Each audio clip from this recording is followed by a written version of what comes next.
Hi, welcome to the Third Degree Masonic Podcast. I'm your host, Brother Samuel.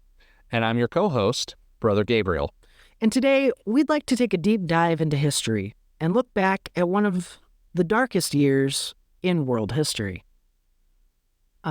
Brother Gabriel, would you like to kind of give the audience an idea of what we're going to talk about today?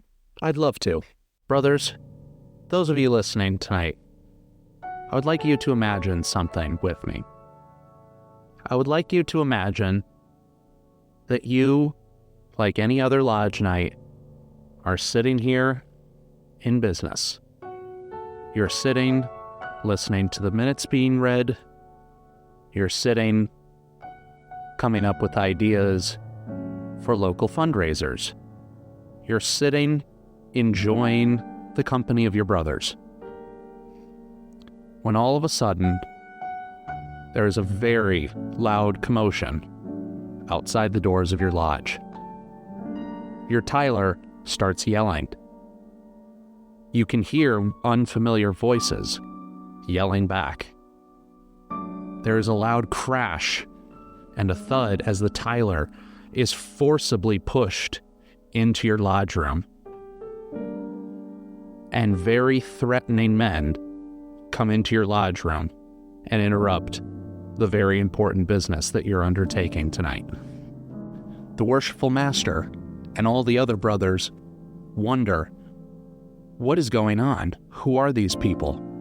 Who has violated the lodge room tonight? All of these men are brandishing clubs, knives, batons, and then more come brandishing pistols. All of these men are shouting at you, calling you criminals, calling you Satanists, calling you heathens,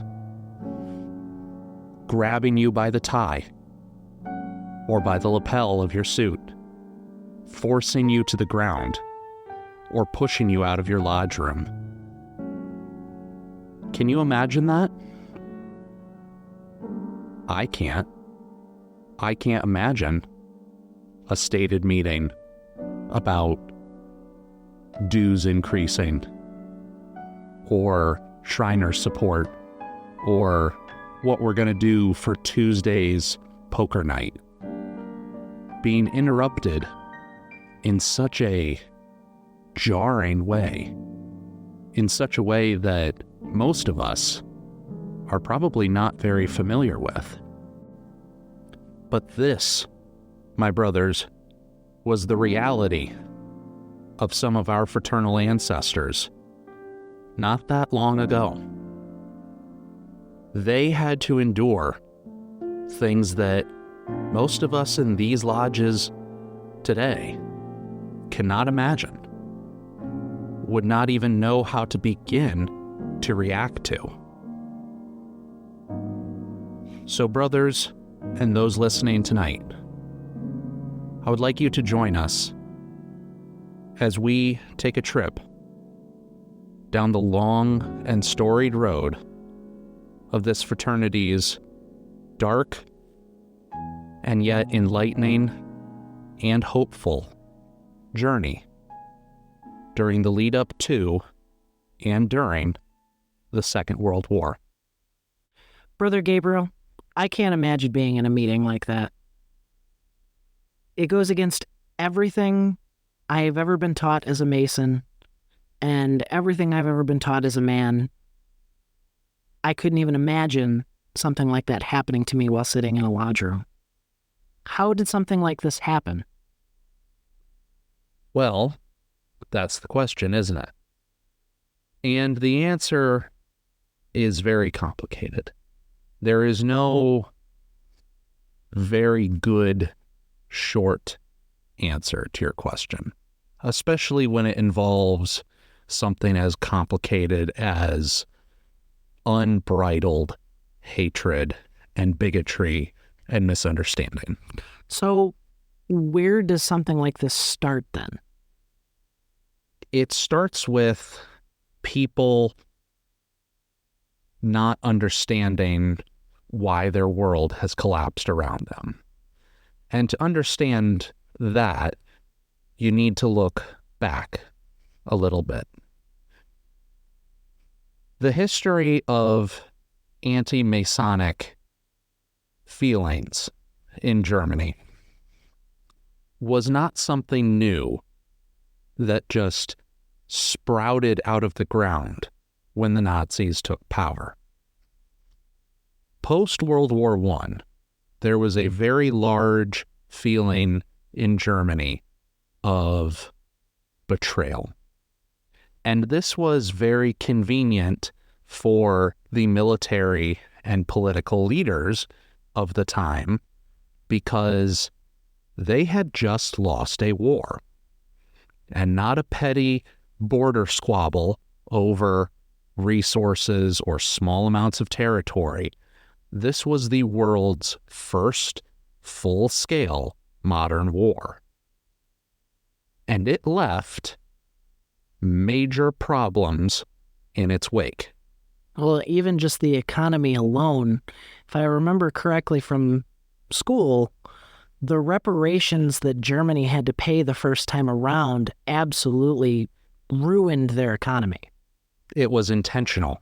It was intentional to cripple them. Now, the average person, the average citizen, pays the price of an elite's war or a vengeful nation's wrath. But who would want to cripple Germany like that? The winners of the First World War, Great Britain, and more specifically France. Why would they want that? Their hope was to cripple who they saw as at fault for the war and make it so that this could never happen again. So they made sure that Germany was kept down.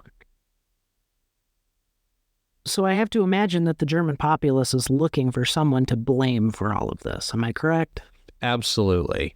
The prevailing narrative post-World War I in Germany was the whole idea of a stab in the back. Now, a lot of people brush over this part in history or the specifics of what is going on in Germany at this time. But a monarchy has just turned into a republic. An empire has turned into a single country. This is a burden socially, economically, and culturally for the people of Germany, which is a breeding ground for extremist ideologies, for discontent, for the people to be desperate for some type of easy solution to their problems. So, from what I've been reading, anti-Masonic ideology was not a new thing. Correct. Anti-Masonic ideology was not as prevalent as it would absolutely become. Anti-Masonry had been festering below the surface, much like anti-Semitism had, but it was, like most other things in Europe at the time, a thing that was just a normal part of their society, is that there was festering anti-Semitism, festering anti-Masonry, festering anti-Catholicism, festering anti-religion. There was a lot lying below the surface, and it took a cataclysmic event like the loss of a world war, and then eventually a worldwide economic depression to plunge Germany into a state that was ripe for taking over any sort of ideology that would put them back on top. And as I mentioned earlier, the prevailing narrative of being stabbed in the back was very convenient. It was very drawing to veterans and to very patriotic Germans who thought, there's no way we lost this war. We were betrayed. Someone sabotaged us. Someone manipulated something from the shadows and has brought all this misfortune upon us. That is what they think. That is their thought process. And you see this play out in the late 20s and the early 30s. That essentially people were looking for a scapegoat. Correct. And a secret society, a group that might not always be very forthcoming with personal information about the group and its members, became a prime target for people who were looking for someone to blame. You can see this prevailing in literature at the time. For example, Eric Ludendorff's book, The Destruction of Freemasonry Through the Exposure of Its Secrets, which is basically a tirade about how Freemasonry is a front for Jewish conspiracies to subvert everything that Germany is trying to do. A lot of very odd conclusions drawn, but a lot of charged words to make the German people read this and then say, oh, those Freemasons meeting behind closed doors are conspiring against us. They are conspiring to keep Germany down. You can see around this time in the literature and things being published that this is when anti-Semitism and anti-Freemasonry start being morphed into one focal point, one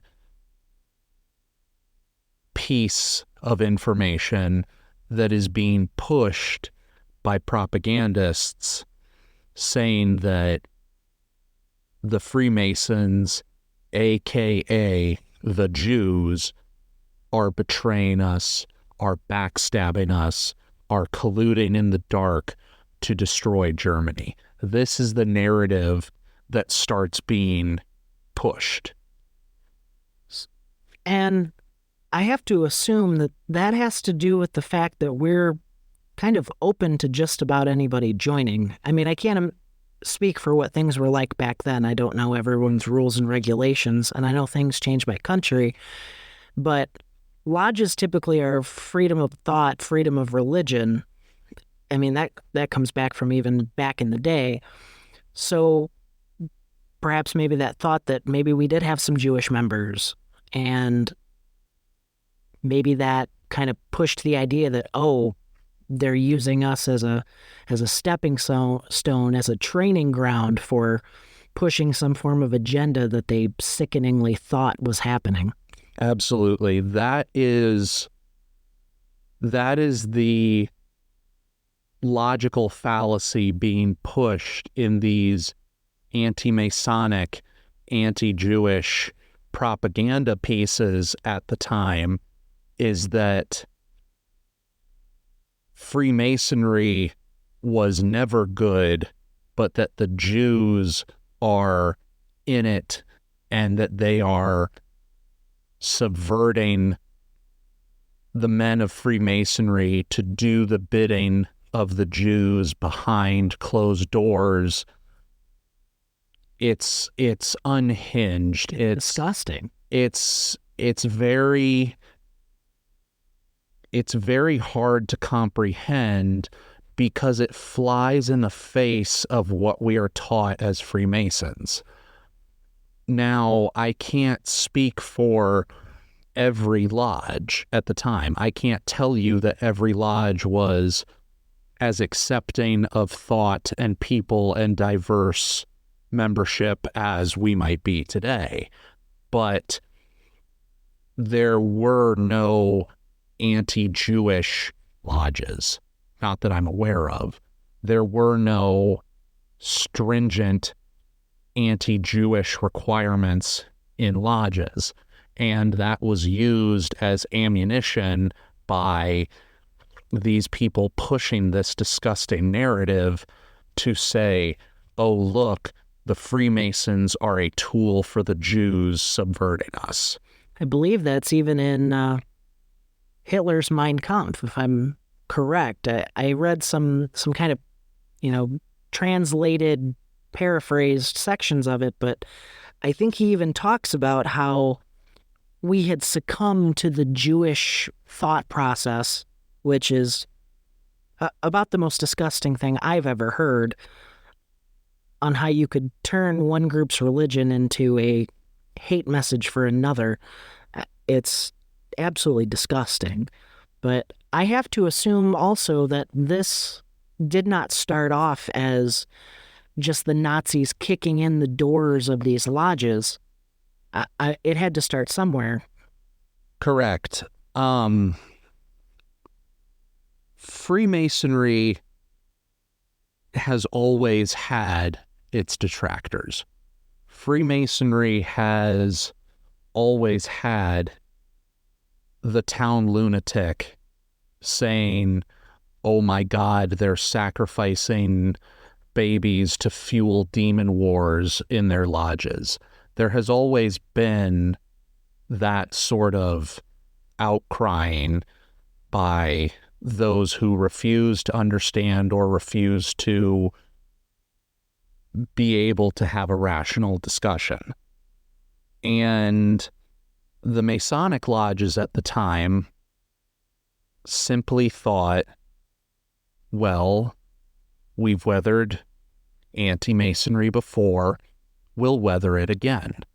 You can see this in public statements made by Grand Masters at the time, saying that these disgusting ideas are an indictment against the German nation and misleading the masses. Freemasonry, by and large, was very dismissive of this anti-Masonic rhetoric at the time because it didn't seem that much of a threat. It's almost kind of like how we deal with things today. We're advised by the lodge that if we come across someone with anti-Masonic rhetoric, that we are not to engage, because typically people like this, you can't change their mind. And anything you say, they just end up twisting around and using against you. Correct. A lot of people who espouse anti-Masonic rhetoric only care about the surface level. They don't care about symbolism or deeper meaning or even allegory. They see only direct translation. They see only one thing that must equal that, which is kind of the antithesis of Masonic teachings. A uninitiated person or a person looking to slam Freemasonry will look at a 24-inch gauge and say, what could they possibly be measuring? What are they doing with this? Are they measuring their sacrifices, the amount of blood they're collecting for satanic rituals? That's the depth. That's the shallow depth of their thought. Whereas we know. We know what we use it for. We know what we use the 24-inch gauge. And I can assure you, listeners, it is nothing like what they thought. It is a much more wholesome reasoning, and I wish I could tell you, but I cannot.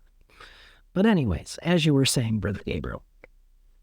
It's interesting how far they will go, yet how shallow it is. But it wasn't necessarily convincing, but it was convenient. It was a convenient narrative. And over time, the dominant radical political force, the Nazi Party, keeps gaining more and more traction, more and more presence within Germany, advertising itself as the solution, as the people who will hold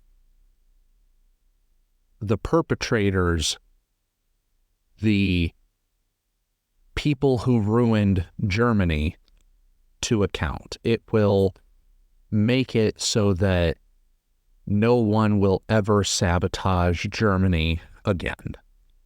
This is the narrative that is pushed, and this is when it becomes a focal point of anti-Semitism, anti-Masonry, anti-personal investment, anti-anything that wasn't state-driven. Anything that wasn't the Nazi Party. Correct. And the Masonic lodges were not exactly pro-Nazi Party because they were being persecuted. They were being ridiculed. They were being told that they are to blame for all of Germany's problems when nothing could be farther from the truth. Now, in our lodges, we have men of all different stations. We have men in all different fields of work. I am government, manual labor side of government, but still government. You're in the medical. We have insurance. We have tech. We have other laborers. We have dentists. We have men of all different stations. And it was the same in Germany. But, as tends to happen with some older, more historic, especially European lodges, there tend to be many men of status, of social importance, of career importance in these lodges. Men who were community figures, who were driven to succeed because they believe in Masonic principles. And they quickly become targets. So I have to think then that you wouldn't want someone like that running for a political office. Correct. This is when Freemasonry became a death sentence to a political career. If you were vying for a position of power, even at the local level, the very first thing that would be said is that, oh, the Freemasons are trying to take over. And of course, you wouldn't run a campaign. None of us would run a campaign saying, oh, I'm a Freemason, elect me. That's the opposite of what we do. We use our Masonic principles to help us be better men and to say, hey, I am a man of upstanding character. Choose to put your faith in me. But if it was found out that you were a Freemason at the time, it would be said by your opponent, this is just a Mason ruled by Jewish influence trying to seize power from you, trying to seize power from the German people. And this became a very prevalent narrative. It started gradually. It started with, as all things related to Germany at this time did, it wasn't just flipping a light switch. It was gradual. It would be an anti-Masonic local leader elected to the position of mayor or city administrator saying, well, you can't run this business because you're a Freemason. You can't hold this city position because you're a Freemason. No, I won't renew your dentistry license because you're a Freemason. And this is something that we don't have to think about nowadays. We don't have to think, oh my God, I'm going to lose my job because I'm a Freemason. And it started out slow. It started out with go into retirement, Freemason. Step away. Move out of the way for us. Keep your pension. Go away. Then it became, no, you're a Freemason. You can't hold this office. No, you're a Freemason. You can't run this business. And eventually it would lead down the road to catastrophe for our brothers. It would eventually lead into doors being kicked in and Masonic lodges being raided by the SS and the Nazi Party. From what I could read, it looks like they would collect all of our records once they took over a lodge, shut it down, and then they would use those records to hunt down further Masons or people that they thought were spies for this agenda that they were fighting. And then on top of that, they took our relics, our altars, our Bibles, our everything, our chairs, and they turned them into anti-Masonic propaganda that they showcased in cities like France once they took it over. And they built these elaborate museum-like pieces with Freemasonry relics on display in the most grotesque manner to make us look as though we were doing evil things. And they would parade the public through, and they would parade public figures through to try and show these people what we really were. And it really is the most bastardizing version of the fraternity you could show.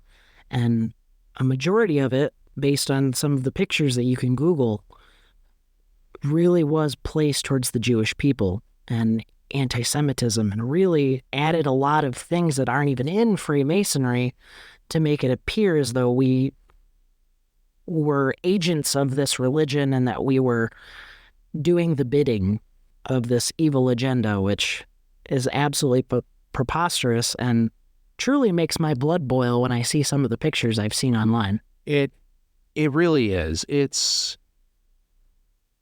But what's interesting to think about is the timeline. As I said, this wasn't immediate. This was gradual. This was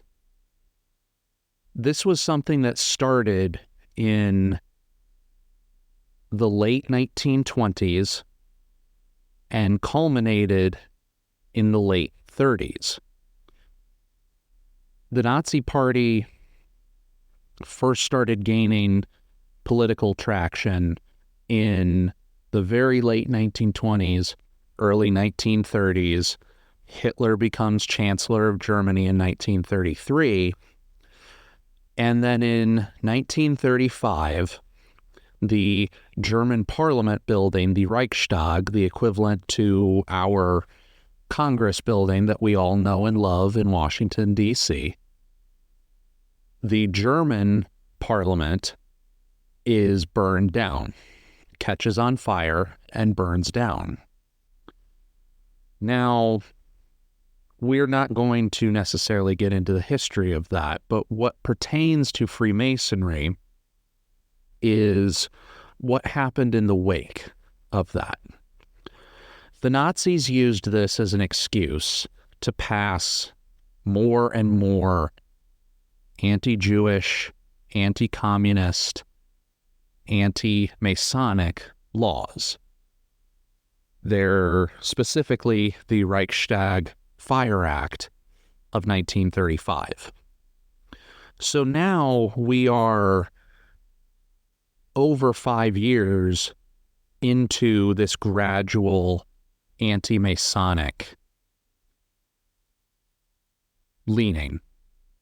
This is when it starts becoming official government policy. This is when Freemasonry realizes that it is now actually under threat. It is an actual target. We are not dealing with people saying things on the street about us. We are being legally criminalized by a government. Now, this has happened before in history, but not necessarily to this extent. Well, you're talking the difference between not being able to be elected for a local office versus being rounded up, placed on a train car, and sent to a concentration camp as a political prisoner. Correct. And this is where, over the next following years, it really takes effect as the Nazis consolidate their power and change how things work in Germany. This is when Freemasonry really starts to struggle. This is when lodges are forcibly closed. This is when lodge members are held at gunpoint and forced to renounce Freemasonry, or be shot, or be thrown into a camp.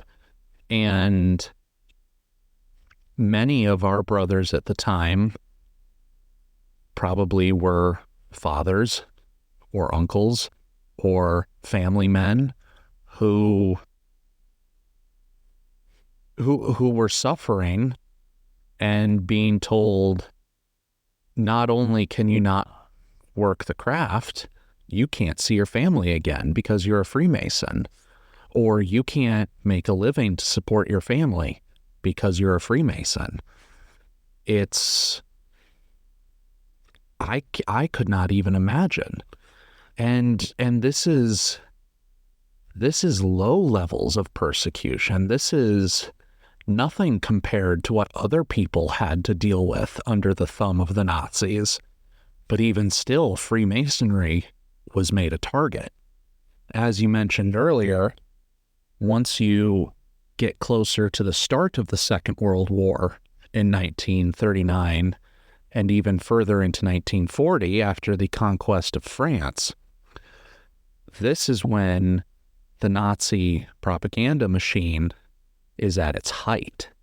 This is when everything that was confiscated from our lodges was used to smear Freemasonry. Down to all of the minutes from meetings, down to membership rosters. Can you imagine having our minutes and our membership roster seized? Can you imagine someone taking that information and not knowing what they're going to do with it, not knowing what it means for brothers' families? You could only think of the worst. They're going to use it to hunt down everyone you love and everyone you care about. Correct.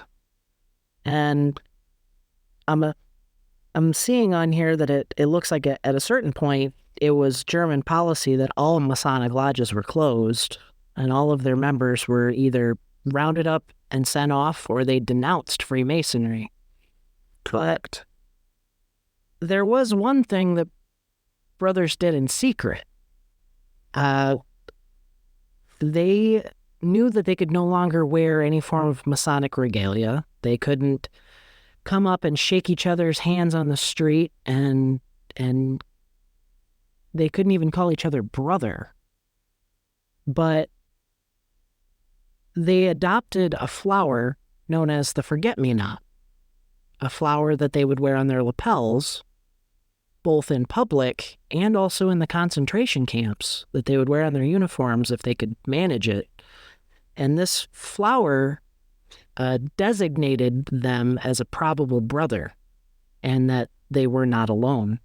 And it's a flower that even to this day we still see adorning the jackets of veterans and people trying to remember those from the time of all the people that have lost and the things that they've gone through. But I could only imagine what it would be like to have to hide who I am and what I'm about, and the only identification I could have would be maybe seeing the flower on your lapel on the street and hoping deep in my heart that you were a brother and that you were okay. So many of us have made Freemasonry part of our identity. So many of you listening, much like me, love to wear your lapel pins. You love to go to dinner and wear your rings. You love to go to events and wear all of your lapel pins. Imagine if that was made criminal. Imagine if you were branded as a ultimate criminal because you loved your fraternity. I cannot imagine that. Everyone knows that I am a Freemason. Everyone knows the love I have for this fraternity and my brothers. I cannot imagine a world where I would have to hide that.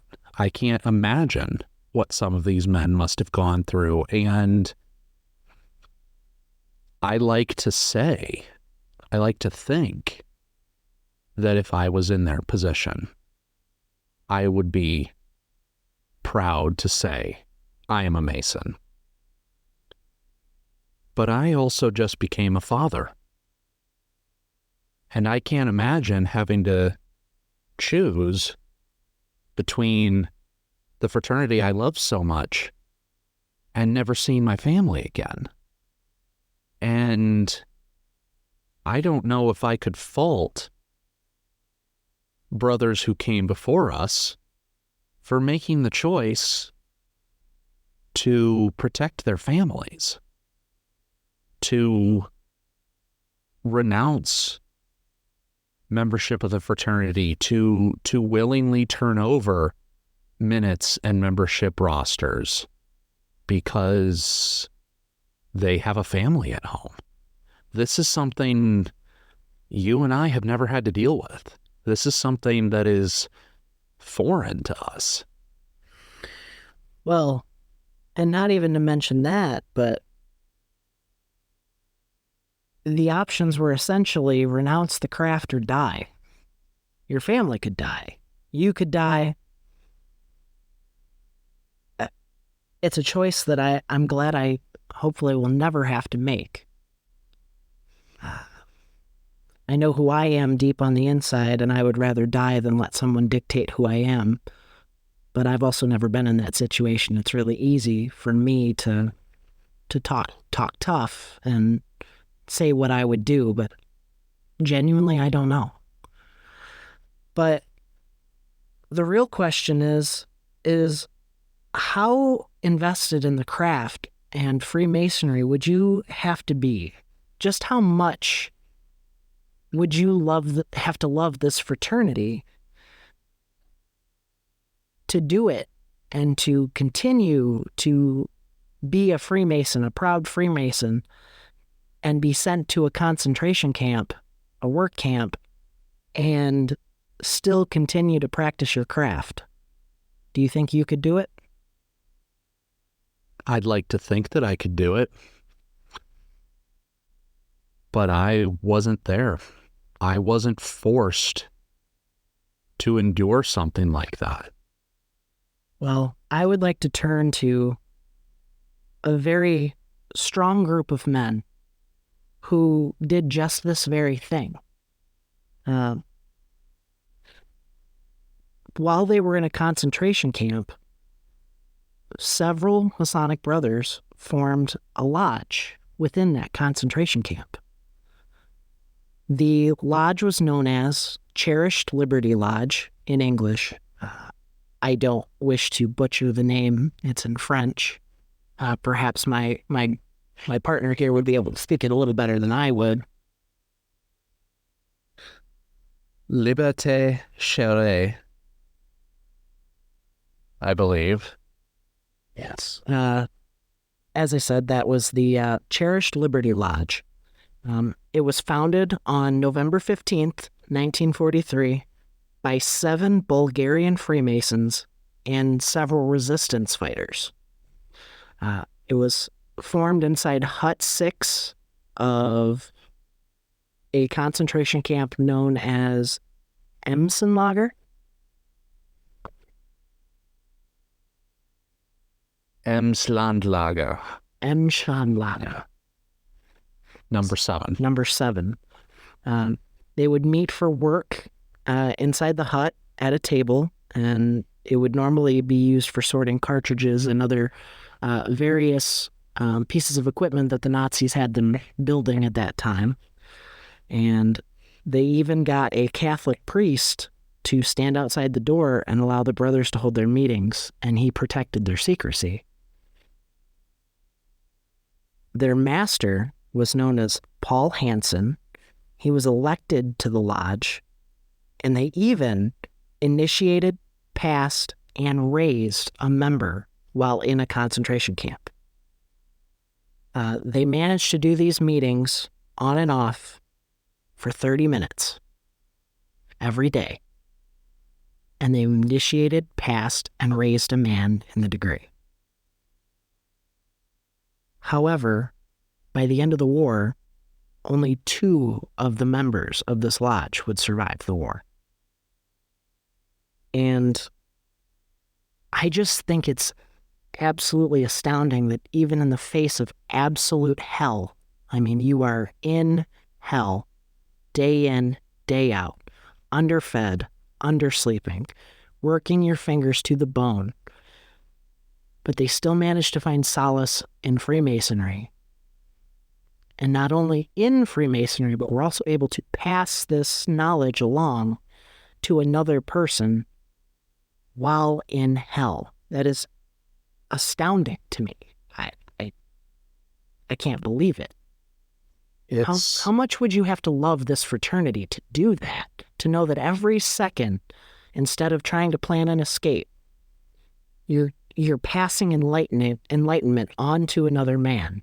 And at any moment, you could be caught and killed for what you're doing, but you still do it anyways. It is amazing to me. To me, it's the true calling of this fraternity. It is the true purpose of the fraternity, the true bonds of this fraternity. And now, this is just a specific example, but there are other stories and other brothers who surely did the same. I'm sure. I'm sure it wasn't the only cause. It's just the only cause that I could find any historical facts about.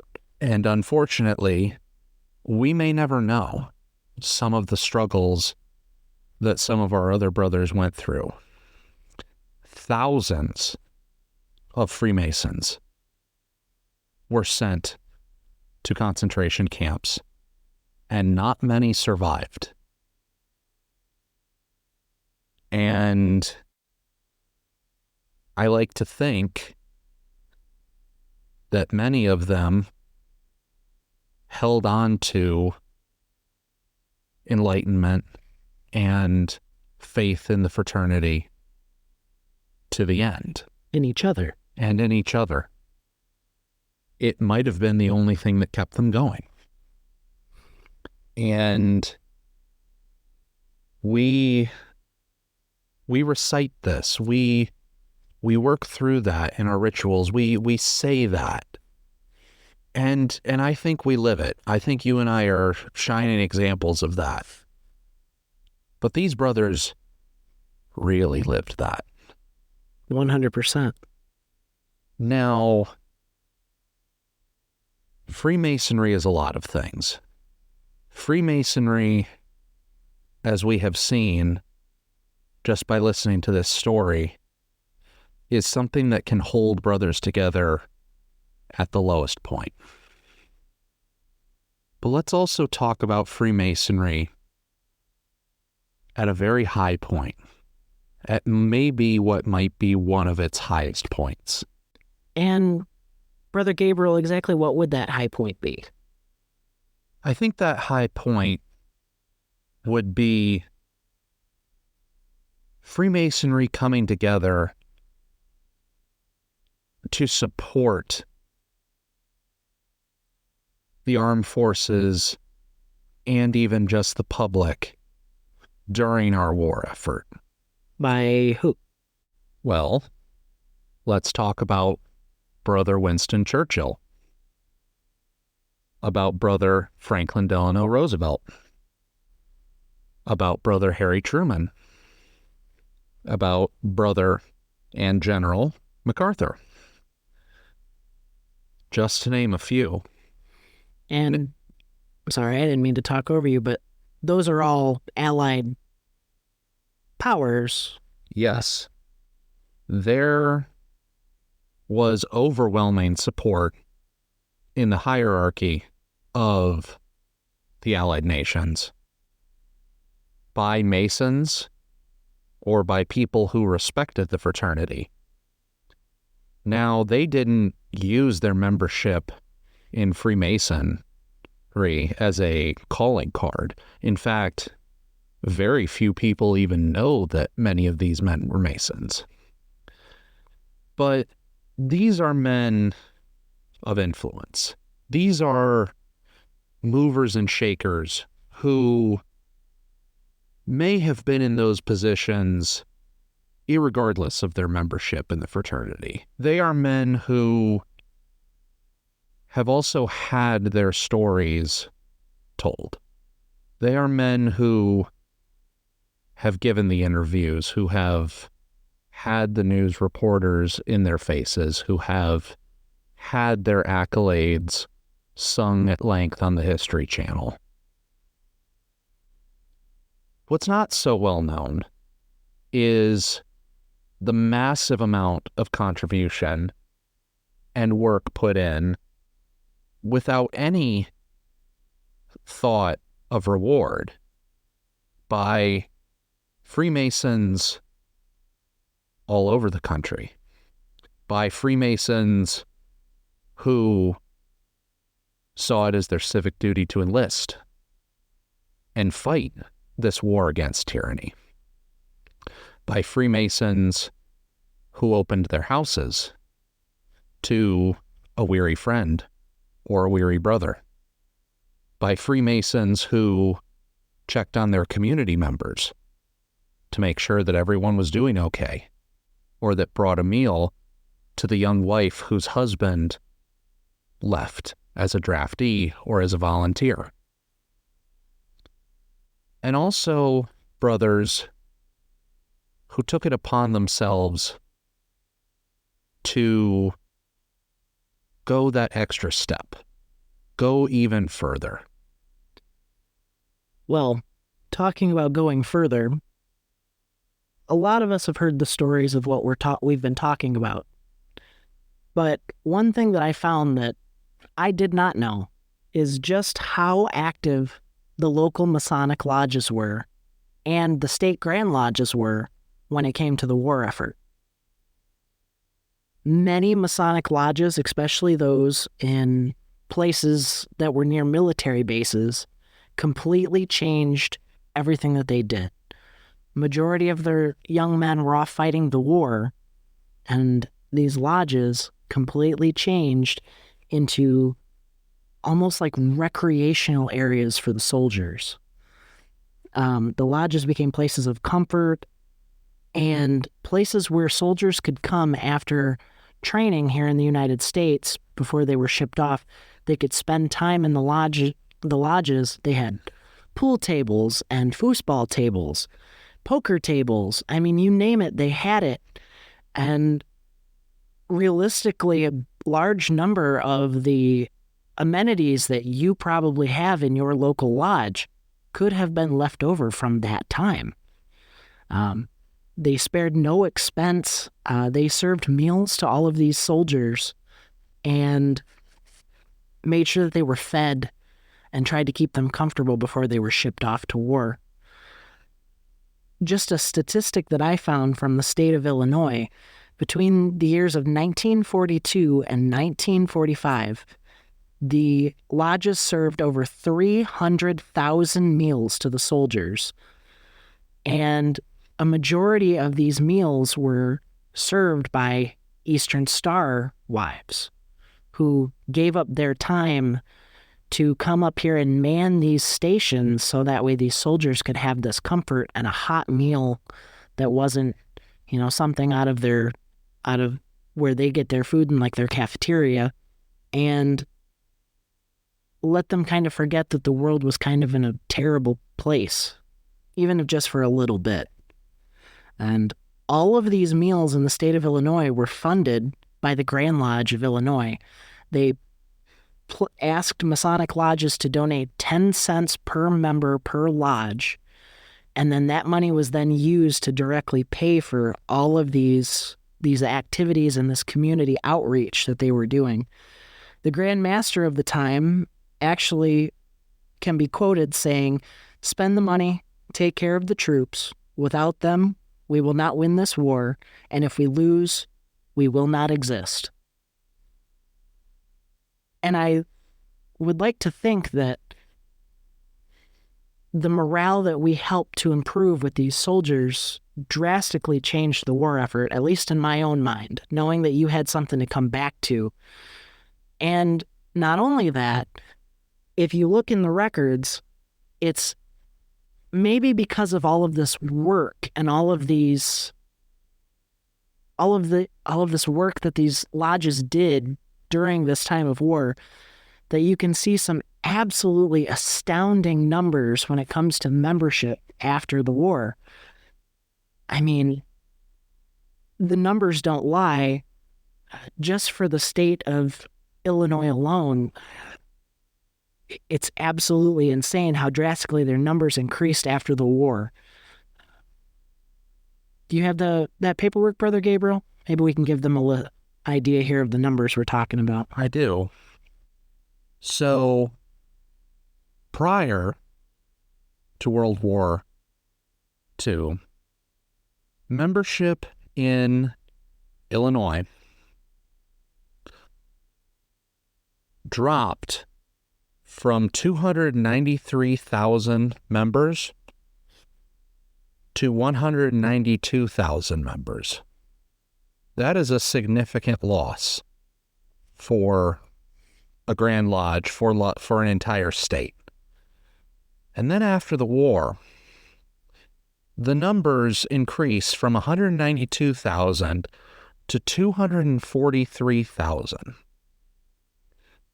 And a lot of those were men returning from the war, were men who had received hospitality in these lodges. And this is not an outlier. This happened all over the country.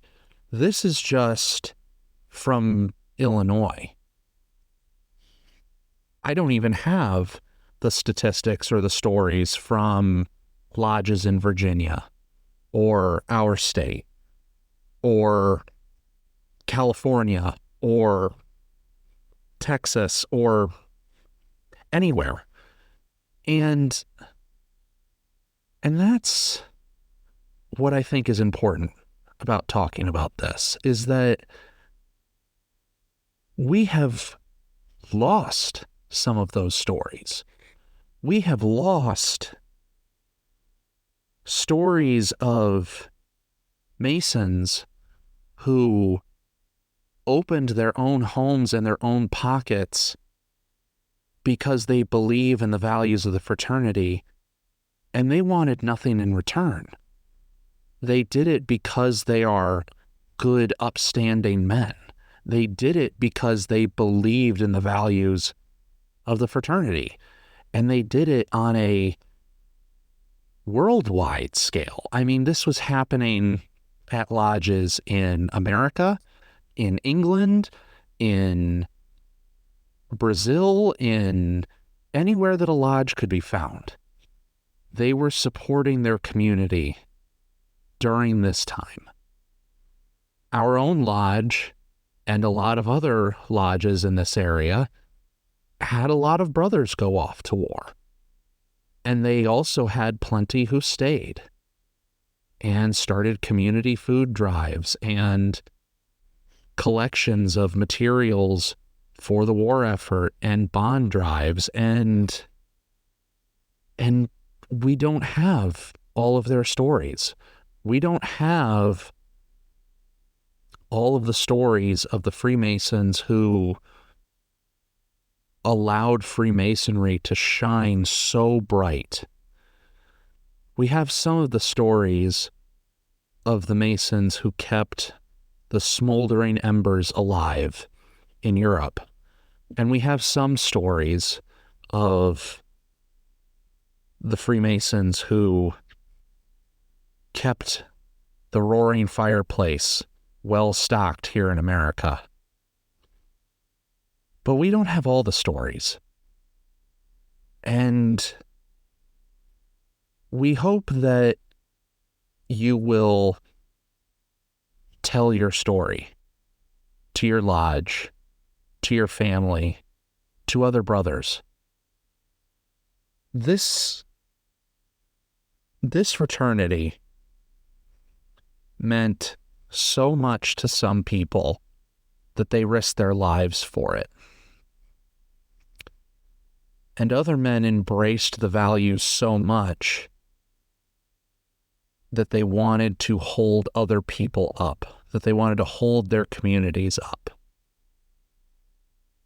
And that is the true message of this fraternity, that the teachings of this craft can be applied to any situation you find yourself in, anywhere, at any time. Freemasonry in the United States was a rock for the community. And Masonry in occupied Europe was a shining example of the true ties this fraternity forges. I just think that going forward, we need to remember the memory of those that were lost. And remember that so much was sacrificed for this fraternity to keep the history going, whether it was in Europe, with those brothers keeping up with their Masonic duties, even in a concentration camp, or to those of us here in the United States and how we help to keep the morale of the soldiers up. They are both beautiful examples of Masonic value and the things that it teaches. And looking forward, I know that I will be taking these lessons into my daily life. Learning about all of this, our fraternity has been through so much. It has withstood the test of time. And because of members like you, listener, it will surely continue to survive. With our hard work, our perseverance, and adhering to our craft, we will always continue on. We would like to thank you for listening to the Third Degree Masonic Podcast. If you could find it within your heart to like and subscribe, and also follow us on Facebook for updates on our latest episodes and to communicate with us back and forth. Perhaps give us some ideas for future content you would like to hear. And remember, craftsmen, keep your working tools in order and always be on the level. Thank you for listening.